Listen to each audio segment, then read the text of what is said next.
gerando receita, vai gerando margem, vai gerando lucro para a empresa. Então, isso traz uma garantia, uma previsibilidade de receita muito grande. Vamos falar de Azevedo agora, Sara? O que Vamos. tu acha de Eu fiquei Azevedo? devendo Azevedo, pessoal, e É. Azevedo, eu acho que é bem o caso aqui. Então, por exemplo, pô, tem gente que me acompanha Azevedo e me xinga até hoje. Fala assim, pô, a Sara vai comprar Azevedo a R$ 2, tá R$ 1, né? Tá certo que teve o split das ações. Teve gente que comprou a 50 centavos que ganhou 100%, né? E tem gente lá do projeto também. Inclusive, o pessoal fazendo propaganda aqui do projeto. Ó, comenta lá, projeto, na última postagem lá no meu Instagram, junto com o do Luan, que você vai ter participação de 1 mês gratuito. Tá? Dá R$ 190 de prêmio. É só comentar projeto. No último vídeo que eu coloquei de Klabin lá, que eu falei por que você não deve comprar Klabin agora. Então é só comentar projeto, você já recebe o link lá para fazer a inscrição para garantir 1 mês de projeto. Beleza? Então, falando sobre Azevedo, pessoal, vamos separar aqui, só para super resumido. A gente tem hoje duas empresas listadas, tá? A gente tem a ZEV, que é a antiga Azevedo, vamos colocar assim, só na parte de infraestrutura, tá? Que é a origem da companhia. E tem a nova companhia, que acabou virando uma cisão, né? Também listada em bolsa, que é a ZTE, tá? 3. Na minha visão, vou separar aqui. A ZTE, eu acho que é um case que poderia multiplicar por 10, mas certamente não vai acontecer no curto prazo.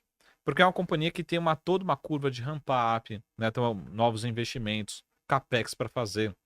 Isso leva muito tempo, né? Não sei se vocês lembram, pessoal. Se você lembrar quem que é a Prio. A Prio é a origem de todos os ativos lá ruim lá do passado, né? A gente teve OGX, teve HRT, né? E o mercado esqueceu disso. Então isso leva tempo para você monetizar esses ativos, né? Então a ZTE, para mim, é um dos cases que pode multiplicar algumas vezes, mas certamente não vai acontecer no curto prazo. Para onde que eu tô olhando? Eu tô olhando para a Azevedo Infraestrutura, que é a antiga Azev 3, Azev 4. O que está acontecendo? E aqui é um spoiler para vocês, pessoal. Passar uma informação aqui que não é uma informação privilegiada, né? Ó, o Gutenberg aqui, ó.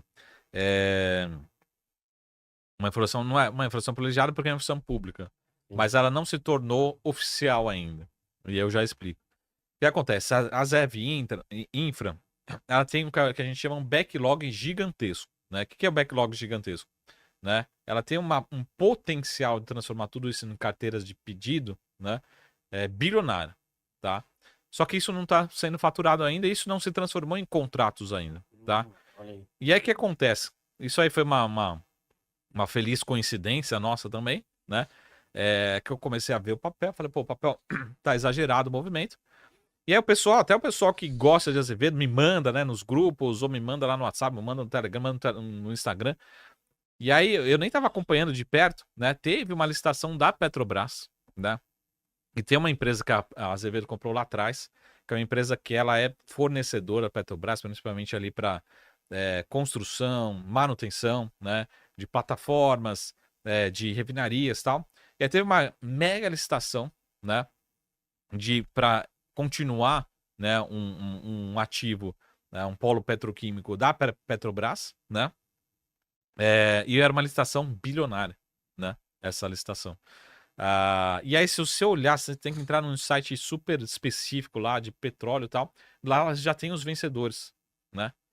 E o vencedor foi a Heftus. Cara, só esse contrato da Heftus, eu tô falando de um contrato de bilhões de reais. E isso ninguém tá sabendo dessa informação. Por que ninguém tá sabendo? Porque já foi publicado lá no site de petróleo. Só que a empresa ela só vai publicar para o mercado, né? Quando ela tiver assinatura de fato desse contrato. Então, assim, esse contrato ainda não se transformou. Então, tem a parte burocrática, entrega papel, devolve, vê se está válido, se a empresa existe e tal, se tem capacidade técnica, vai fazer a avaliação, aí depois a empresa vai se comunicar, tá? Então, isso foi algumas semanas atrás, aí o papel porrou, bombou, só que o mercado ainda não entendeu, tá? De uma forma geral. Eu não lembro, posso estar errado aqui, mas eu não lembro de ter essa informação detalhada no release agora do primeiro trimestre. Então estamos falando da Azev. Por que eu estou falando que essa informação é muito forte? Porque é lógico que quando sair oficialmente, minha opinião, o papel vai andar. Mas o que acontece? Isso traz previsibilidade, porque isso aí você não vai faturar em um mês, um trimestre, vai faturar ao longo de vários trimestres. E aí você já tem um contrato bilionário que você vai faturando ao longo do tempo, que é uma obra, né? com PER, se fala a memória, você vai faturando e você vai gerando receita, vai gerando margem, vai gerando lucro para a empresa. Então, isso traz uma garantia, uma previsibilidade de receita muito grande para 1, 2, 3 anos de receita da companhia. Então, de novo, minha expectativa é que quando publique oficialmente, né, e essa é a minha última informação, tá?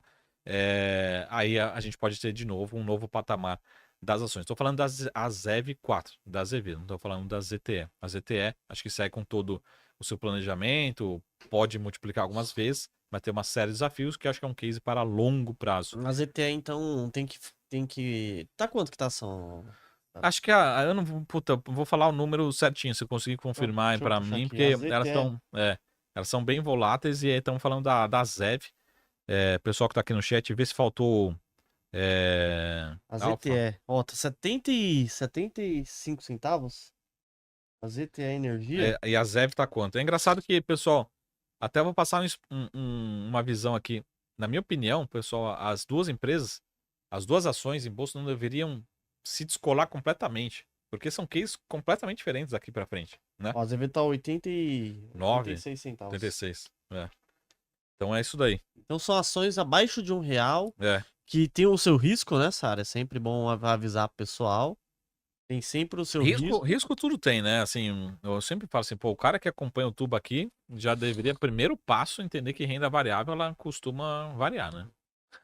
Exatamente. É o primeiro ponto, né?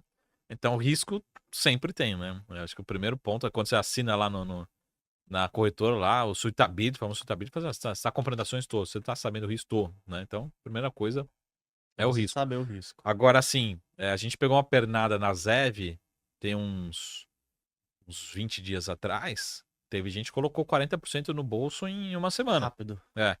É lógico, pessoal, ninguém tava com 100% portfólio em AZEV naquele dia, mas se você colocou 10%, né, o seu portfólio já subiu 4% assim, blau. Né? Então, essa é a ideia, né, você ter essa composição de ações, né? E aqui os investidores aqui, eles são também de criptomoeda, né? Então, eu acho que as criptomoedas estão facilitando essa oscilação toda, né, Sara? Então a pessoa que acaba investindo já começa a falar, pô, Bitcoin, eu que invisto em Bitcoin, ele dá 10 para cima, 10 para baixo. Para analisar ações, BDRs, fundos imobiliários, acesse a plataforma do Investidor 10. Inclusive, para você gerenciar a sua carteira, saber quanto de dividendos você vai receber. Inclusive, eu deixei a carteira da minha filha, a Laurinha, ela tem 3 anos e já invisto para ela. Todos os ativos, tá no link aqui embaixo.